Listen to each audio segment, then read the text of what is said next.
There we have a Jet 15-inch bench drill press. Slightly used, but it's in good working condition. And turn it on to show you that it does operate. There's a belt drive. You can change your speeds by setting the belts on the different pulleys there.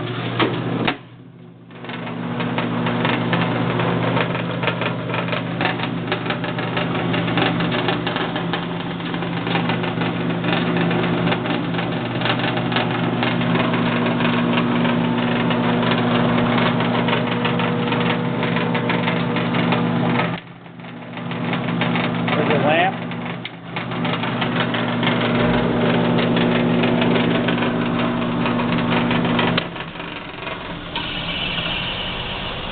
This has a few metal shavings on the table here. Looks like it's like brass shavings, and the handles are a little discolored, like a brass coloring on there.